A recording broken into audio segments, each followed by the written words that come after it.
Waalaikumsalam.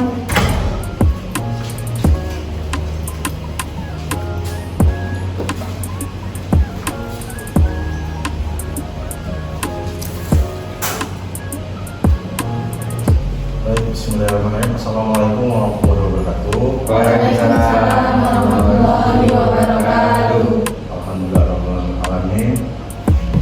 Puji syukur kita panjatkan atas kehadiran Allah Subhanahu wa taala, karena berkat rahmat dan berkat karunia kita dapat berkumpul pada hari ini di mata kuliah akuntansi persyariatan dan praktikum. Ini semester berapa?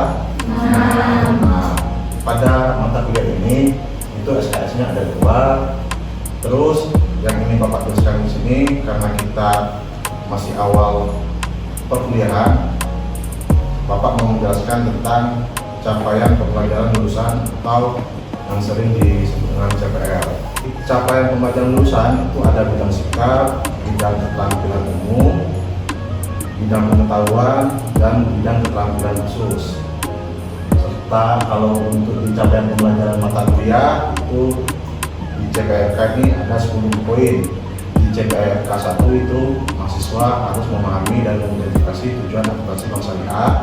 Di CPRK 2 itu mahasiswa menunjukkan dan menilai bentuk organisasi perusahaan yang sesuai sejarah standar syariah.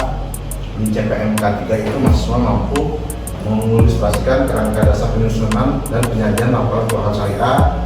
Di CPMK 4 mahasiswa mengetahui dan memahami penyajian laporan keuangan. Di CPMK 5 mahasiswa memahami regulasi entitas syariah dan fatwa entitas syariah. Di CPMK 6 mahasiswa memahami akuntansi murabahah, akuntansi mudra laba, akuntansi ijarah. Di CPMK 7 mahasiswa memahami dan menjelaskan konsep perhitungan bagi hasil. Di CPMK 8 mahasiswa memahami dan menjelaskan unsur-unsur catatan atas laporan keuangan bank syariah. Di CPMK 9 mahasiswa memahami dan menelaah lebih jauh masalah tata kelola dalam entitas syariah. Di CPMK 10 mahasiswa memahami dan membandingkan tentang pencatatan perhitungan bagi hasil dari transaksi yang berprinsip kerjasama. Selanjutnya di deskripsi mata kuliah itu mata kuliah akuntansi bank syariah dan praktikum merupakan mata kuliah komponen program studi perbankan syariah yang wajib diikuti oleh semua mahasiswa. Mata kuliah ini menyajikan materi-materi yang meliputi kontrak belajar dan memahami tujuan dari mempelajari akuntansi bank syariah dan praktikum, sejarah standar akuntansi syariah, kerangka dasar penyusunan dan penyajian laporan keuangan syariah atau KDPPLKS, penyajian laporan keuangan regulasi entitas syariah, fatwa entitas syariah, akuntansi murabahah, akuntansi mudharabah, akuntansi ijarah, perhitungan bagi hasil, penyusunan laporan keuangan syariah, unsur-unsur catatan atas laporan keuangan bank syariah, masalah tata kelola dalam entitas syariah, pencatatan perhitungan bagi hasil dari transaksi yang berprinsip kerjasama. Selanjutnya, karena ini minggu pertama, Bapak mau menjelaskan tentang indikator-indikator pembelajaran. Itu yang pertama itu Bapak harapkan kalian mampu memahami gambaran umum tentang akuntansi bank syariah dan praktikum. Bahan kajian atau materi pembelajaran itu yang pertama itu perkenalan, yang kedua kontrak belajar, yang ketiga pengenalan materi. Selanjutnya ada bentuk, metode pembelajaran, pengalaman belajar. Kalau untuk pembelajarannya itu kuliah, kita tatap muka, terlibat, responsi. Kalau metode pembelajaran itu ceramah, resitasi. Kalau pengalaman belajar itu diskusi atau membuat pertanyaan. Karena kita di semester ini di mata kuliah ini ada 2 SKS, itu untuk waktu menitnya 2 kali 50 atau 2 kali 60 menit. Untuk penilaian itu tekniknya seperti biasa, ada ceramah, diskusi, tanya jawab. Untuk di poin indikator itu Bapak harapkan mahasiswa mampu menyesuaikan objek pertanyaan ketepatan metode pertanyaan. Untuk komponen itu dipersenkan ada 15%. Jadi di tiap minggu ini ada bobot kognitif itu berapa persennya. Terus untuk penilaiannya itu Bapak ambil dari yang pertama kehadiran, kedua partisipasi, Ketiga ada kuis, terus di pertengahan perkuliahan itu ada ujian tengah semester, dan selanjutnya ada ujian akhir semester. Baik, untuk pertemuan awal ini materi kita tentang akuntansi bank syariah dan Politikum. Di sini Bapak ingin tanya, ada yang tahu apa itu pengertian dari akuntansi? Pak, Ya, ini. akuntansi adalah proses pencatatan atau pengklasifikasian dan laporan suatu keuangan entitas syariah terhadap perusahaan.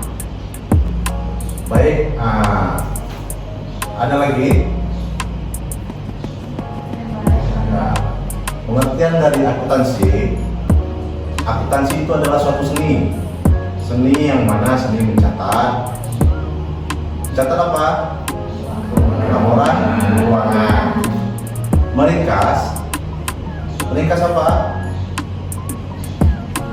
Catatan keuangan, serta menganalisa laporan keuangan sebagai bentuk pertanggungjawaban.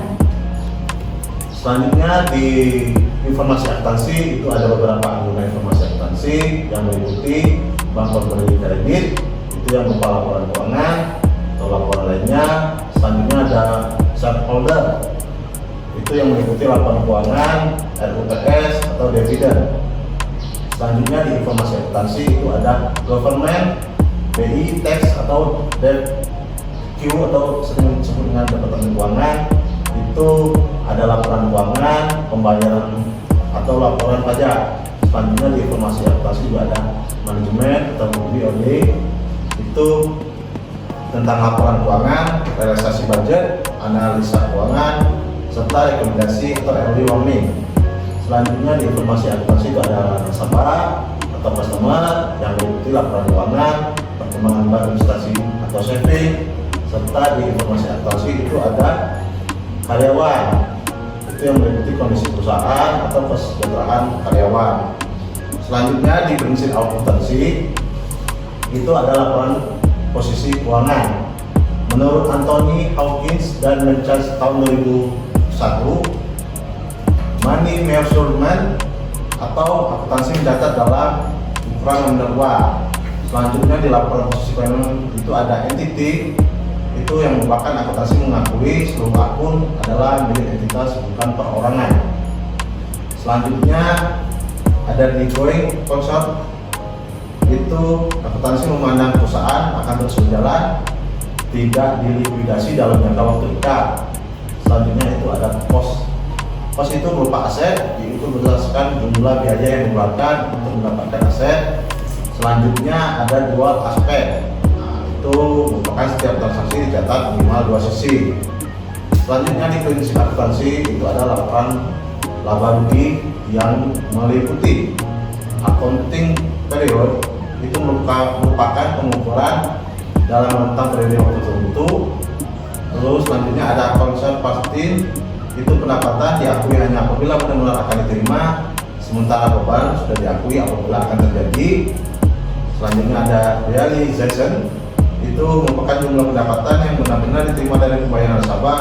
Selanjutnya ada matching, itu merupakan pendapatan dan beban yang timbul dari suatu transaksi yang sama diakui dalam suatu periode yang sama. Terus ada konsistensi, itu merupakan penggunaan metode dalam suatu transaksi dilakukan secara konsisten. Selanjutnya ada materiality, itu merupakan kejadian yang tidak signifikan mempengaruhi laporan keuangan atau dapat dipertimbangkan. Jadi dalam prinsip akuntansi ini ada dua, itu adalah laporan posisi keuangan dan laporan laba rugi menurut Anthony Hawkins tahun 2021.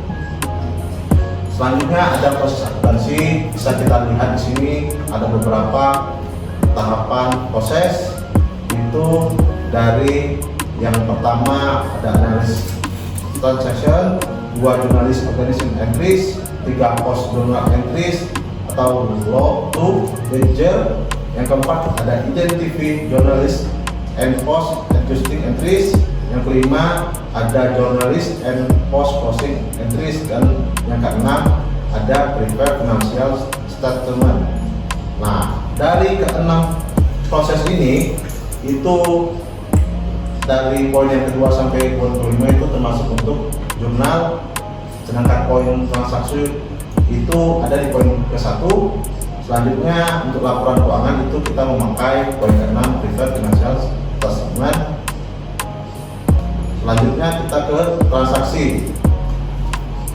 Nah, transaksi itu bisa dikatakan peristiwa yang mempengaruhi catatan keuangan bank antara dua belah pihak dalam nilai finansial tertentu. Kalau di dokumen sumber itu alat bukti terjadinya transaksi yang dilengkapi dengan informasi minimal tanggal, jumlah, keterangan transaksi, dan tanda dasar bukti transaksi. Contohnya apa? Kwitansi, ada faktur, perjanjian kredit, setoran, dan slip dana. Nah, di penghimpunan dana itu ada juga meliputi yang pertama ada setoran dana, kedua penerbit surat berharga, yang ketiga pinjaman diterima, yang empat setoran modal, 5 aktual total imbalan, dan yang keenam itu ada pembayaran imbalan.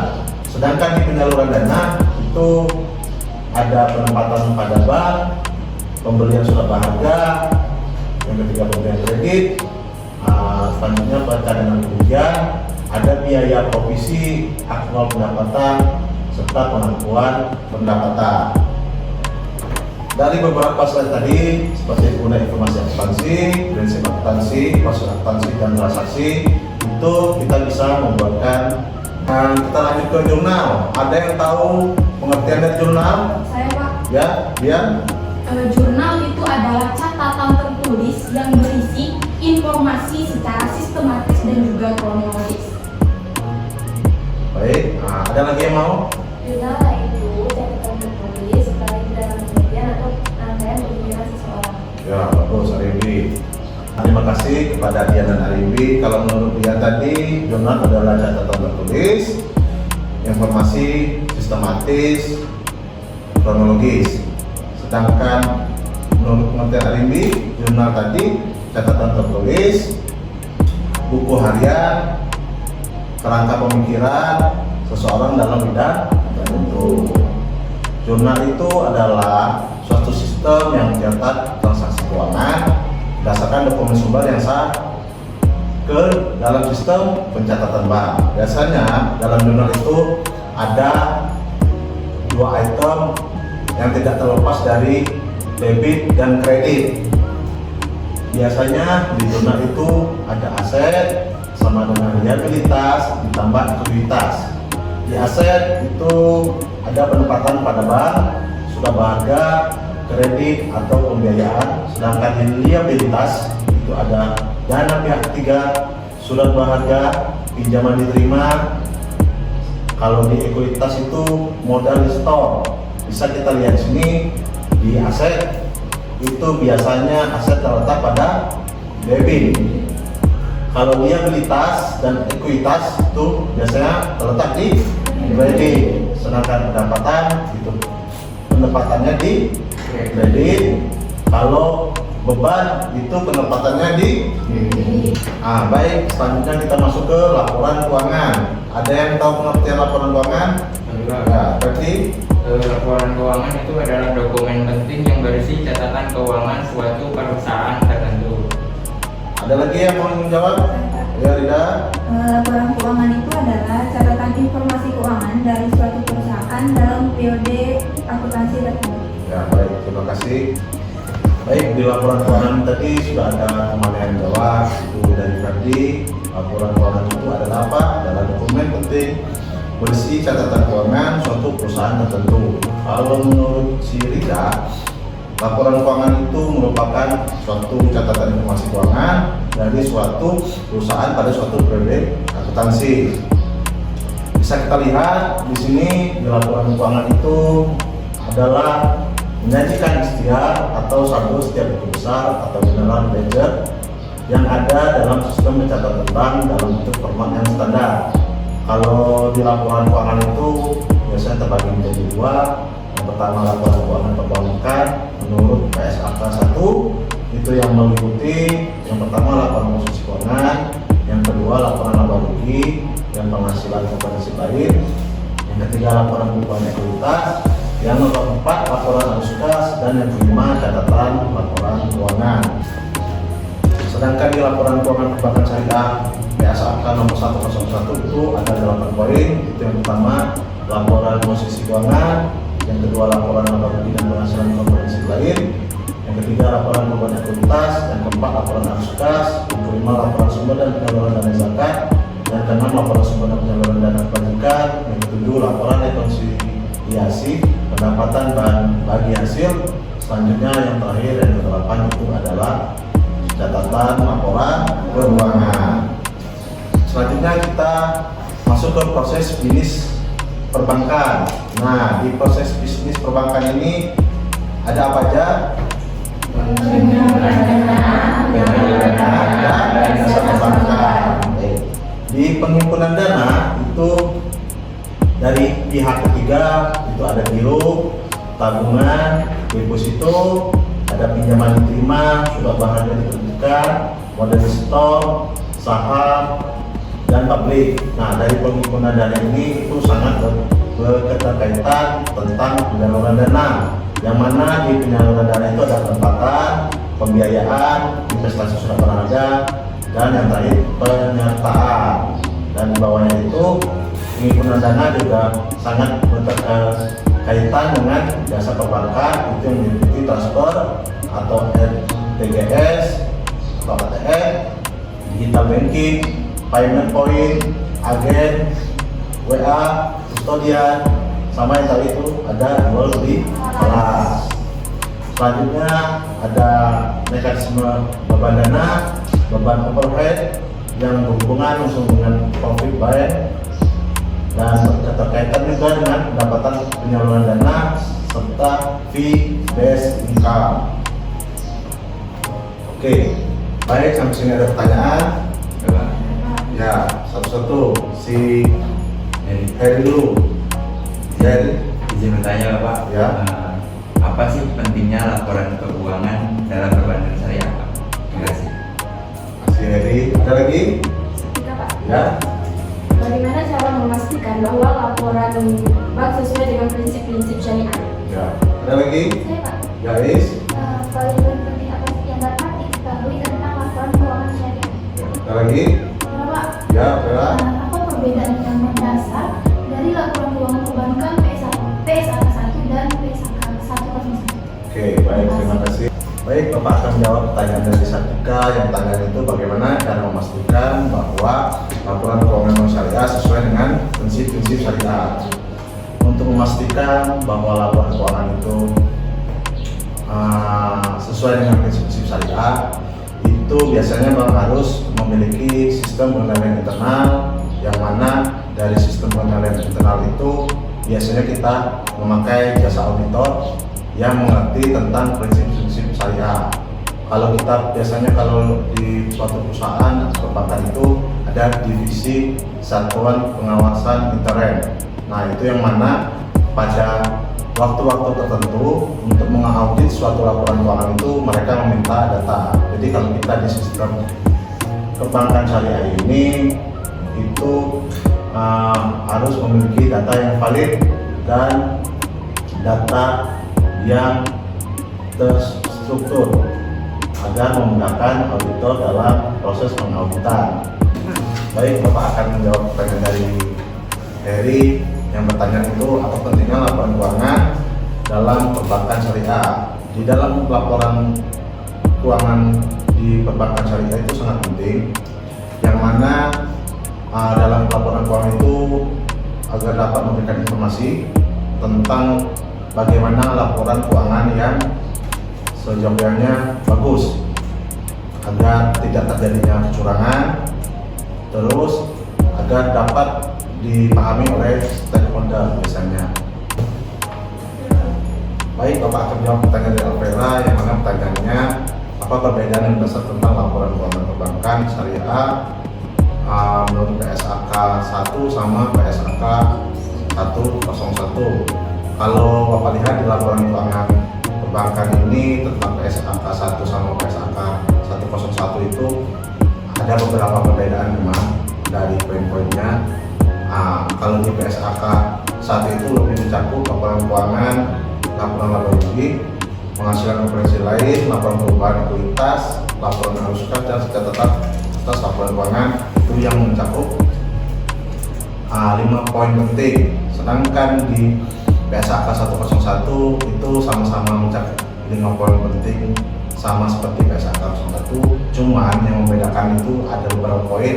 Yang pertama itu tentang laporan zakat, terus ada laporan sumber dan penyaluran dana kebajikan, laporan rekonsiliasi pendapatan dan bagi hasil, serta catatan laporan keuangan yang berdasarkan syariah. Biasanya untuk di PSAK 01 ini itu dipakai di Badan Amil Zakat Nasional, terus di lab obsesi, pokoknya yang berhubungan dengan syariah.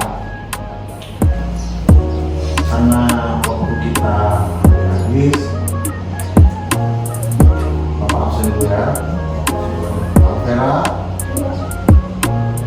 Aribi, Dian Arika, Reis, Heri Widodo, Muhammad Ferdiansa,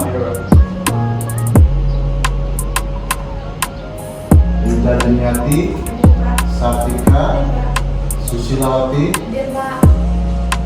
Nah, itu semua ya. Nah, untuk tugas minggu depan itu tentang sejarah standar akuntansi syariah. Nah, yang mana untuk tugas individunya tetap membuat resume seperti biasa, itu di kertas portfolio. Sedangkan untuk tugas kelompoknya itu kalian Bapak bagi menjadi 2 kelompok untuk minggu depan presentasi. Itu dikumpulkan melalui grup WA kelas dalam bentuk PDF. Sampai sini ada pertanyaan? Baik, kalau tidak ada pertanyaan, karena waktu kita sudah habis, kemudian mohon maaf, Bapak akhiri dengan wabillahi taufiq wal hidayah. Wassalamualaikum warahmatullahi wabarakatuh.